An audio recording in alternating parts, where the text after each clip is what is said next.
Hi friends, we are back with chapter 9 in Alvin Ho. Now in this chapter, Alvin takes Johnny Astro, his dad's favorite toy, to school. It doesn't end up well. A real nightmare. Ah. My dad is really good at taking care of his things. Maybe it is one of the rules of being a gentleman, but I don't really know. I can't remember. Take care of your things, my dad likes to say, and your things will take care of you.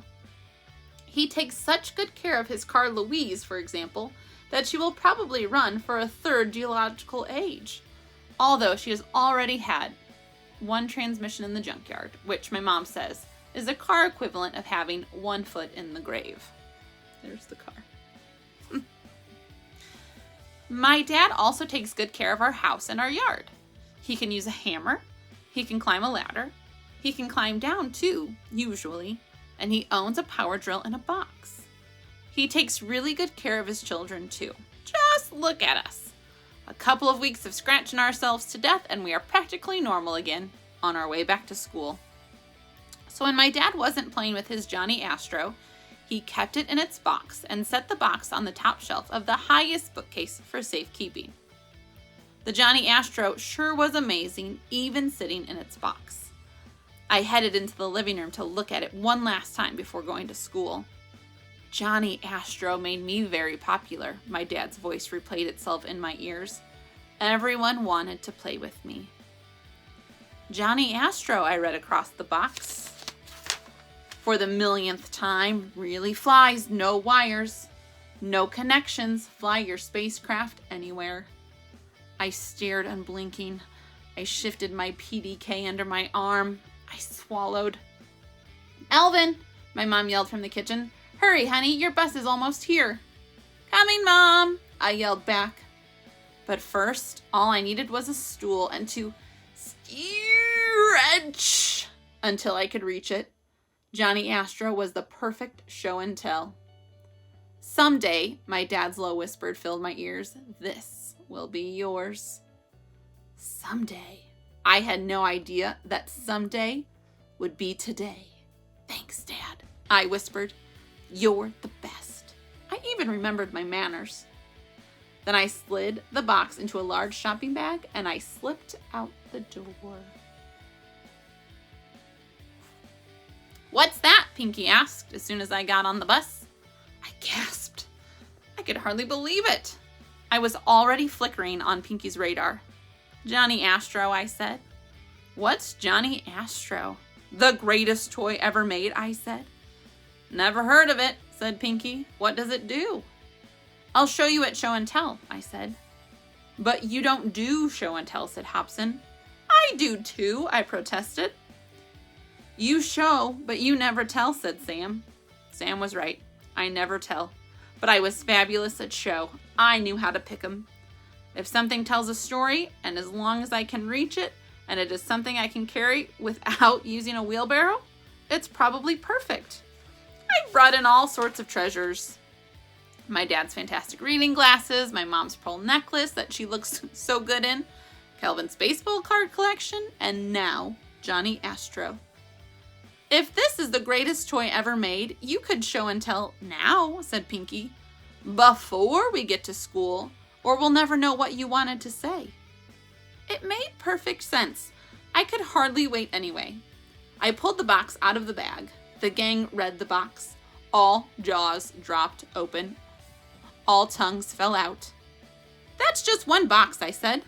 Wait till you see it in action. I fingered the edge of the cover. Open it, Sam pleaded. Open it. I held my breath. I wanted to open it. I wanted to show the gang the most fabulous toy ever made. I couldn't wait. Whoosh. I lifted the cover.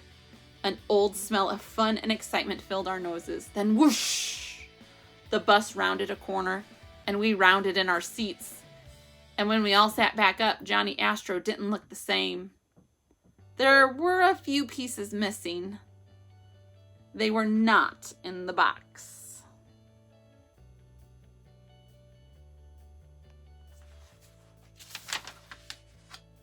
They were not in the bag.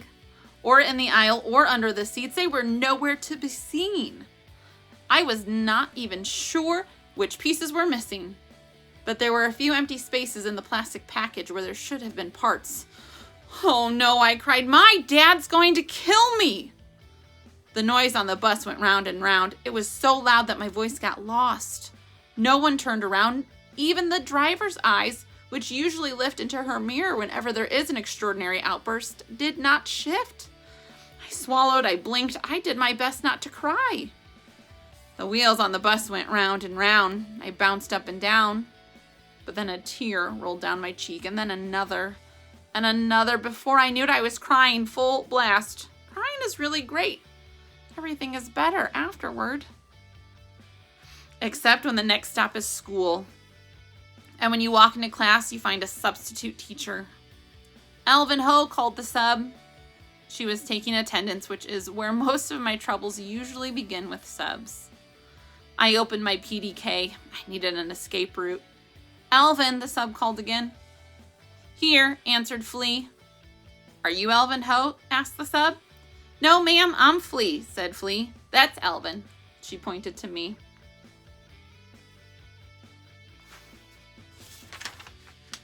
The sub looked at Flea and then at me over the top of her glasses. He can answer for himself, she said. No, he can't, said Flea. Why not? He just can't, said Flea. He's Alvin Ho. The sub's eyebrows arched like two unconnected bridges.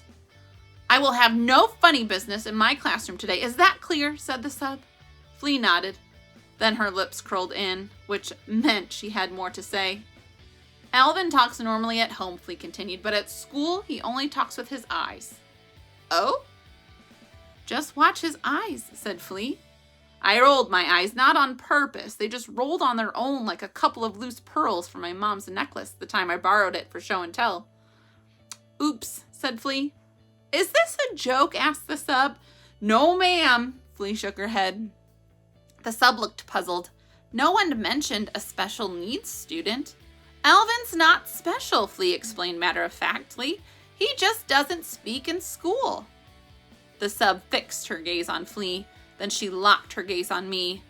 It meant that I needed to be on my best behavior. Fortunately, I've had lots of good practice and good behavior. I knew what to do. I kept my eyes low. I kept my hands in plain sight. I stayed in my seat. Then show and tell began. Jules showed Pox a scab. That's nothing, said Eli. So then Eli showed his. It was redder than Jules. But it wasn't redder than Hobson's, which was crimson, which is a really dark shade of red. But then that was nothing compared to Isha's, which was practically still oozing. Then everyone began raising their shirts and lowering their pants to see who had the biggest and ugliest scab of all. It was fabulous. Then the substitute said that there was enough of the scabs, but some of us had taken off so much of our clothing by then that it took a while to get it all back on. Then the dreaded moment came. Alvin, said the sub, do you have a show and tell? I froze. I avoided eye contact. I held my breath. I sucked in my gut. I clutched my PDK. His show and tell met with some misfortune on the bus this morning, said Flea helpfully. So it can't be shown. Misfortune, said the sub. She gave me the stare that said I wasn't yet finished with misfortune. So slowly I pulled out the box. Johnny Astro, gasped the sub. I had one of these. It's the best toy in the world. It really flies. You can fire it up, send it into orbit, and bring it down again. It's absolutely spectacular. The class went silent. No one moved. No one even breathed. The sub got very quiet. She wiped her eyes. Nothing else like it was ever made, she sighed. Then she smiled at me. And I smiled back just a little. Maybe it is even a gentleman's rule to smile back when a lady smiles at you, but I don't really know. I can't remember. For a sub, I guess she was okay. As for the show and tell, it was the best thing I'd ever brought in. Everyone wanted to play with me at recess. We'll get it up in the air in no time, said Pinky, carrying the box out to the playground. I'll hold it while you fix it. I nodded. Then we lifted off the cover. The missing pieces were back, but they were wrecked. I found them in the back of the bus, said Flea, and put them back in there for you.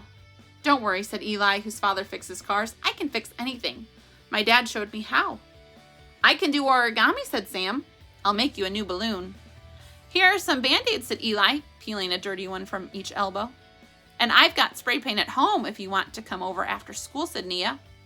I opened my PDK. There were instructions for surviving practically every disaster except a Johnny Astro disastro. That's the problem with the PDK. You never know what you're missing until you're missing it. Alvin, said Flea, putting a hand on my shoulder. People will think you were careless, but you really weren't. It was an accident, said Nia. Yeah, an accident, echoed Eli. It's a good thing that it wasn't your dad's. My heart sank like a dead battery, and I don't think I really need to tell you what happened next. Oh. We'll see what happened next tomorrow.